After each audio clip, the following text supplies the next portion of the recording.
Hello. इस video में देखो मैं इलास्टिक कोलिजन डिस्कस करने जा रहा हूँ, चाहे वो हेड ऑन हो चाहे ऑब्लिक हो। Elastic collision is something like this where bodies do not move in one line. In head on collisions bodies move along a line before and after collision. ठीक है, तो ये डिफरेंस है। और elastic का मतलब जिसमें काइनेटिक एनर्जी जितनी पहले है उतनी ही बाद में रहे, तो ऐसे कोलिजन को मैं डिस्कस कर रहा हूँ। ऐसे कोलिजन्स को कैसे सॉल्व करते हैं मैं बिना प्रूफ के बता रहा हूँ, प्रूफ मैं किसी और वीडियो में दे दूंगा।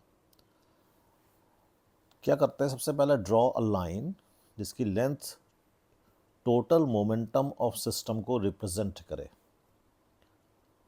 फिर क्या करना है, फिर इस लाइन के दो पार्ट्स करने हैं और उनका रेशियो होना चाहिए, जो दो बॉडीज़ कोलाइड कर रही हैं उनके मासेस के रेशियो के बराबर। तो इस पूरे सिस्टम के जो मोमेंटम है उसको m1:m2 ऐसे दो रेशियो में डिवाइड करना है और फिर एक सर्कल ड्रॉ करना है जिस पॉइंट्स पर ये डिवीज़न हो रहा था दोनों मासेस के रेशियो का, उसी पॉइंट को सेंटर मानते हुए एक सर्कल ड्रॉ कर रहा है। और इस सर्कल का जो रेडियस होना चाहिए उसकी वैल्यू होनी चाहिए म्यू टाइम्स वी रिलेटिव, जहाँ म्यू क्या चीज़ है, म्यू इज़ रिड्यूस्ड मास।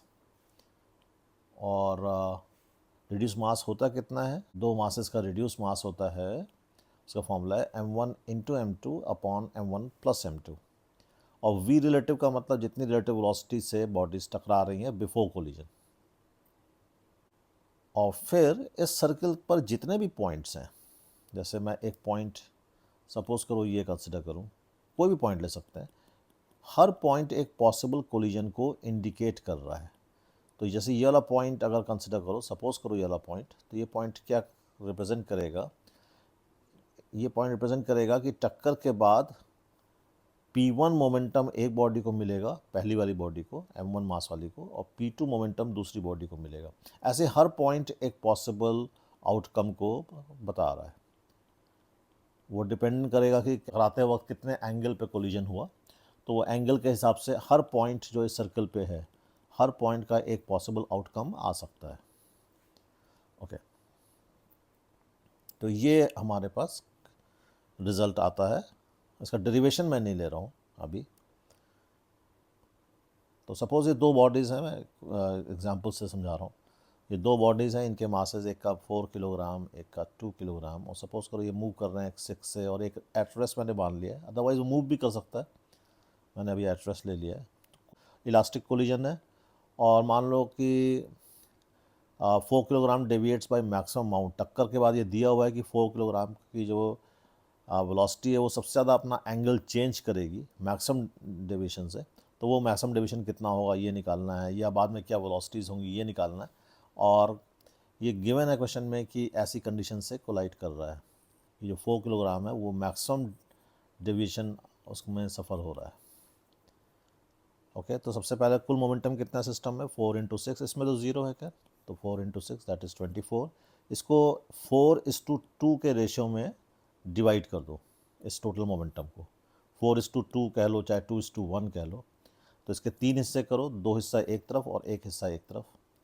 तो 3 हिस्सा करोगे तो एक हिस्सा 8 का बनेगा 8, तो 2 parts will be 16 and 1 part will be 8। तो ऐसे दो पार्ट्स कर लिए। और एक सर्कल ड्रॉ करना है जिसका रेडियस μ/v रिलेटिव होना चाहिए। तो μ/v रिलेटिव, तो म्यू होता है m1m2/m1 + m2। तो m1 यहाँ पर 4 है, m2 2 है, तो m1 × m2/m1 + m2, और v relative is 6, that comes out 8। अब 8 का एक सर्कल ड्रॉ कर लिया, 8 रेडियस का, इसका सेंटर वहाँ पे है जहाँ पर ये m1 और m2 एक दूसरे को डिवाइड कर रहे थे, और 8 का सर्कल ड्रॉ कर लिया। अब इस सर्कल पे जितने ही पॉइंट्स हैं वो सब एक पॉसिबल कोलिजन आउटकम को इंडिकेट करेंगे। अब अगर ऐसे मान लो कि इस पॉइंट को कंसिडर करें, तो अगर इस पॉइंट का आउटकम आ रहा है तो इसका मतलब ये P1 हो गया, ये P2 हो गया, और ये डेविएशन हो गया। ऑब्वियसली ये डेविएशन मैक्सिमम नहीं है क्योंकि इस पॉइंट का डेविएशन और ज़्यादा होगा। तो मैक्सिमम डेविएशन कब होगा, जब ये वाला ये लाइन इस सर्कल पे टेंजेंशियल हो जाए, लाइक दिस। अब ये एंगल मैक्सिमम है, इससे बड़ा एंगल नहीं बन सकता। और ये एंगल कितना है अगर हमें निकालना है, दिस इज डेल्टा मैक्सिमम, और इसके करस्पॉन्डिंग ये P1 आ जाएगा यहाँ तक, इस पॉइंट तक, और इधर P2 आ जाएगा, दिस इज P2, और ये रेडियस मैंने बना दिया है सर्कल का। तो इस सर्कल का रेडियस 8 आया था, ये 16 थी ये दूरी, तो इससे हम डेल्टा मैक्स फाइंड आउट कर सकते हैं। ये मैं और साइड्स भी निकालता जा रहा हूँ, जैसे अगर ये 8 है, ये 16 है, तो पाइथागोरस थ्योरम से ये हो जाएगी 16 स्क्वायर माइनस 8 स्क्वायर। और डेल्टा मैक्स अगर इस ट्राइंगल से देखो तो यहाँ पे 90 डिग्री बन रहा है, तो this is perpendicular, this is hypotenuse, so perpendicular और हाइपोटेन्यूज की वैल्यू हाफ आ रही है, तो delta max is sine inverse half. P1 की वैल्यू इसको सॉल्व करोगे तो कम आउट 8√3। तो उस वक्त जब ये मैक्सिमम अमाउंट से डिविएट होगा तो इस बॉडी में जो मोमेंटम होगा वो 8√3 होगा। P2 भी निकाल सकते हैं, उसके लिए ये वाला एंगल चेक करो, ये एंगल कितना बनेगा, डेल्टा मैक्स और ये 90 उसका सम, इसको अगर थोड़ी देर के लिए फाई मान लें तो इस ट्राइंगल से हम P2 निकाल सकते हैं। यहाँ से एक परपेंडिकुलर ड्रॉप किया, ये इस एंगल को बाइसेक्ट कर देगा, तो एक ट्राइंगल में अगर कंसिडर करो तो P2 का ये आधा आएगा, so that will be 8 sine of this angle, और फिर पूरा P2 निकालने के लिए उसको डबल कर देंगे, तो 2 times 8 sine, and this angle is half of 5, और फिर 5 की वैल्यू रख देंगे। So this is how we can solve elastic collisions. इसको वेरीफाई करना है तो 1D कोलिजन के लिए वेरीफाई कर सकते हैं। सपोज करो दो बॉडीज M1 M2 हैं और इनकी वेलोसिटीज U1 U2 हैं। एक लाइन ड्रॉ करो जो टोटल मोमेंटम को रिप्रेजेंट करे, so that is M1 U1 plus M2 U2। इसको दो पार्ट्स में डिवाइड करो, M1 is to M2, और एक सर्कल ड्रॉ करो जिसका रेडियस होना चाहिए R radius, mu into V relative, U1 ज़्यादा होगा U2 से तभी टकराएगा ये, तो वी रिलेटिव की हमें मैग्नीट्यूड लिखना है और इस तरीके से कि वो पॉजिटिव आए। U1 ज़्यादा होगा U2 से तभी कोलिजन हो पाएगा, और अगर 1D कोलिजन है तो जो आउटकम होगा वो तो या तो ये पॉइंट होगा या ये पॉइंट होगा, यही दो पॉइंट ही एक लाइन में मोमेंटम को रिप्रेजेंट करेंगे। अब ये वाला पॉइंट होगा चाहे ये वाला पॉइंट होगा, तो ये वाला पॉइंट क्यों नहीं होगा मैं बताता हूँ। ये वाला पॉइंट इसलिए नहीं होगा क्योंकि अगर ये वाला पॉइंट होगा तो P1 ज़्यादा हो जाएगा, P2 कम हो जाएगा। तो ऐसा नहीं हो सकता कि पीछे वाली बॉडी में ज़्यादा वेलोसिटी आ जाए, आगे वाली वेलोसिटी स्लो हो जाए, पीछे वाली फास्ट हो जाए, ऐसा पॉसिबल नहीं है, क्योंकि पीछे वाली फास्ट होगी तो कंटिन्यूसली आगे वाले को धक्का देगी। ओके, तो इसलिए फिर इस पॉइंट के करस्पॉन्डिंग जो आउटकम होगा वो फिजिकली पॉसिबल है और वन लाइन में भी होगा वो। तो ये P1 हो जाएगा और ये ग्रीन वाला P2 हो जाएगा। तो P1 की वैल्यू अगर निकाला जाए तो P1 की वैल्यू हो जाएगी यहाँ से लेके सेंटर तक की दूरी, तो वो कितनी होगी, जो इस टोटल मोमेंटम को मास के रेशियो में डिवाइड करो उसके हिसाब से आएगी जो, तो ये कुल मोमेंटम अपॉन कुल मास और इनटू M1 इधर वाला हिस्सा निकालने के लिए, और इसमें से रेडियस माइनस करना पड़ेगा तो P1 आएगा, तो माइनस दिस रेडियस, और सॉल्व करने पर P1 की वैल्यू सॉल्व करो और उसको M1 से डिवाइड कर दो तो वेलोसिटी आ जाएगी। So this is the result of P1 by M1, ये वेरीफाई कर सकते हो, ये P1 बाई M1 आया।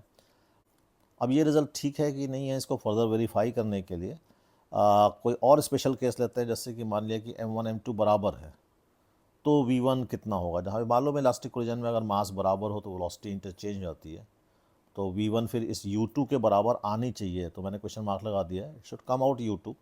तो इसमें रख के देखते हैं कि अगर ये एक्सप्रेशन ठीक है तो M1 इक्वल टू M2 पे ये U2 के बराबर होना चाहिए। तो M1 M2 अगर बराबर है तो कैंसिल कर दो ऊपर नीचे सब M जितने हैं, तो यहाँ U1 बचेगा, यहाँ U2, यहाँ minus U1 minus plus U2, और नीचे 2 बचेगा फिर, और फिर इसको सॉल्व करो तो U1 कैंसिल हो जाएगा और हमें रिजल्ट मिल जाएगा U2। ओके, तो इसका मतलब ये वेरीफाई हो रहा है।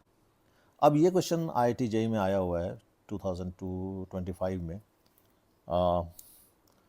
इसमें क्या है, 2m मास का एक पार्टिकल जाके m मास से टकरा रहा है इलास्टिकली, और ये 2m मास थीटा एंगल पे डिफ्लेक्ट हो गया, तो ये थीटा की मैक्सिमम वैल्यू पूछी गई है, ठीक है, एंड आंसर इज π/6।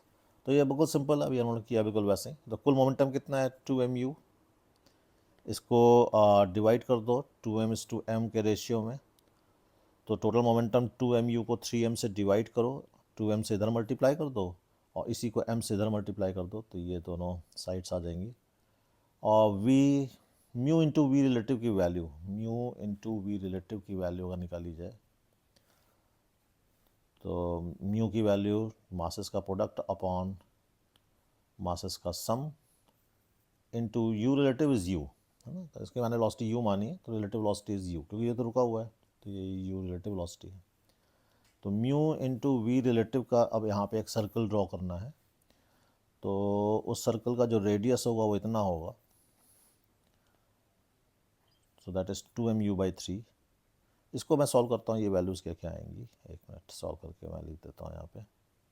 तो ये एक तरफ का आ रहा है 4mu/3 और एक तरफ 2mu/3, और 2mu/3 का ही रेडियस का एक सर्कल ड्रॉ करना है। ओके, और अब हमें देखना है कि मैक्सिमम थीटा कितना होगा, तो फिर यहाँ से टेंजेंट ड्रॉ करेंगे और ये रेडियस हो गया, यही मैक्सिमम थीटा हो गया। और 2mu/3 का तो ये रेडियस है ही है, तो ये दिस इज 2mu/3, ये 4mu/3, फिर साइन थीटा निकाल लेंगे, तो sine theta will come out equal to half, theta equal to π/6।